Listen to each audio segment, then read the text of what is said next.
मोबाईलमध्ये पाणी गेलेलं आहे की नाही हा ज्याचा मोबाईल आहे त्यालाच माहीत असतं.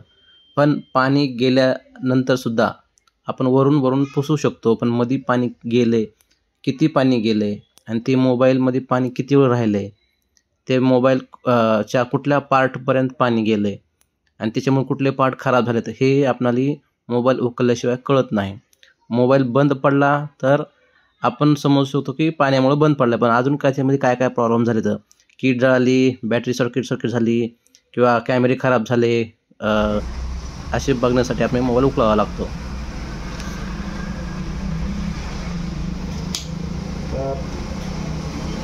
चार्जिंगच्या सेक्शनमध्ये खूप पाणी गेलेलं दिसतंय. हे पाणी आहे, हे पूर्ण पाण्याने भिजलंय. हे खूप पाण्याने भिजलंय, पाणी आहे या ठिकाणी. तर हे बॅटरी चालू होती, मोबाईल चालू होता. पाणी या ठिकाणी गेल्यामुळे ते IC शॉर्ट झाले असता, माईक जाऊ शकते, स्पीकर जाऊ शकते, त्याचे जे काही कंपोनंट आहेत ते जळू शकतात. त्याच्यामुळं होईल तेवढं पाण्यात भिजलंच नाही मोबाईल, कारण हा मोबाईल स्मार्टफोन आहे. सध्याच्या बॅटरी काढता येत नाही.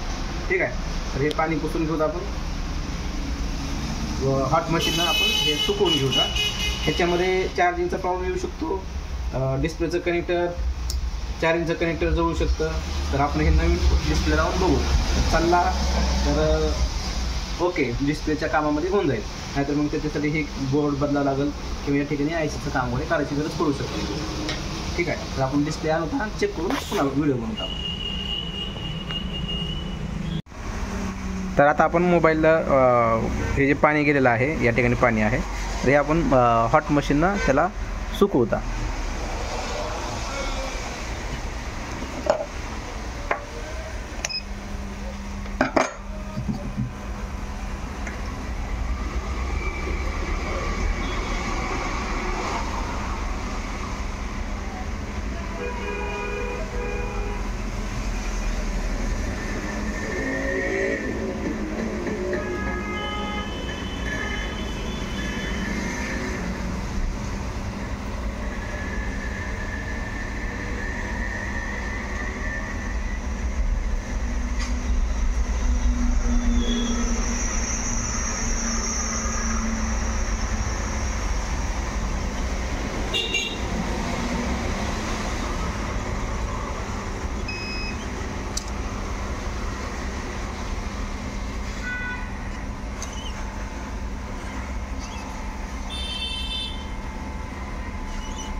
आता आपण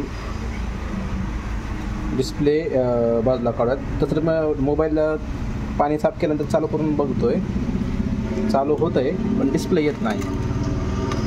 चालू होतं, डबल बघू आपण चेक करून.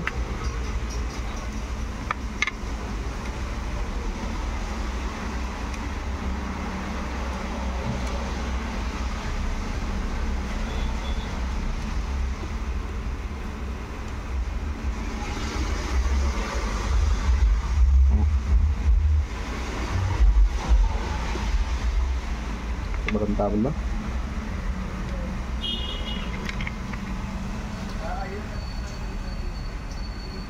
टॉर्च बंद करावं लागेल. लाईट फ्लॅश काय पडते का बघू.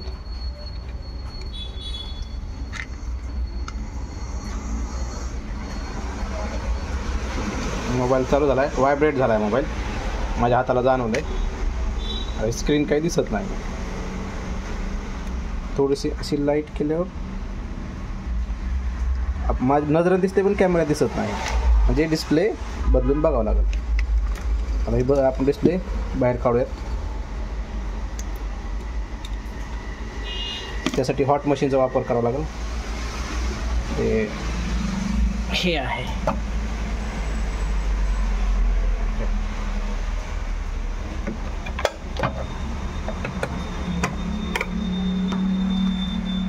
कॉम्बो सेपरेटर मशीन आहे. टेम्परेचर ठेवायचं 100पर्यंत, ऑटोमॅटिक जातं दमादमान वाढत वाढत.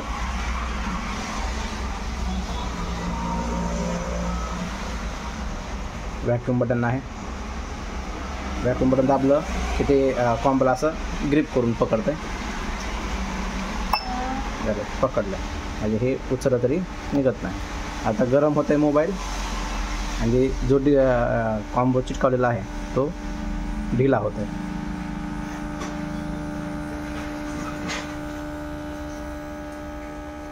वेळ लागतो याला.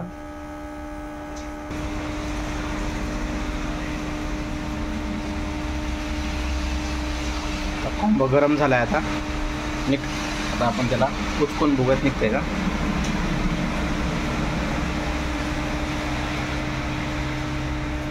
हा कॉम्बो निघालेला आहे. आता मशीन बंद करू.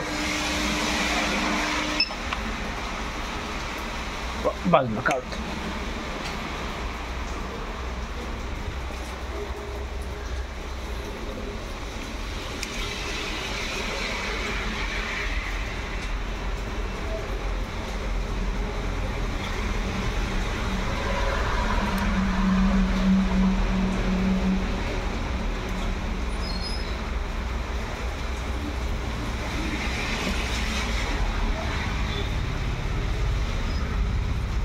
हा मोबाईल आपण बाजूला ठेवूया.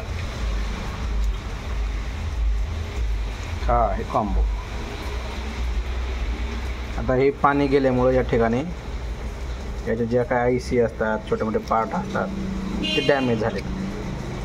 बघा इथं ते ब्लर झाले या ठिकाणी, माझ्या बोटाखाली या ठिकाणी, या ठिकाणी. तर एवढा मोबाईल भारी नाही आहे.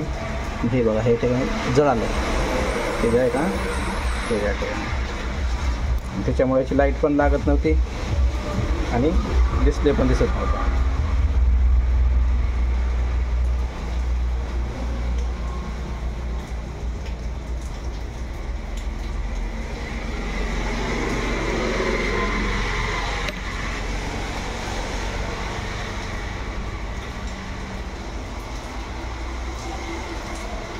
दिसतंय हे पाणी गेल्यामुळं जळालेलं आहे.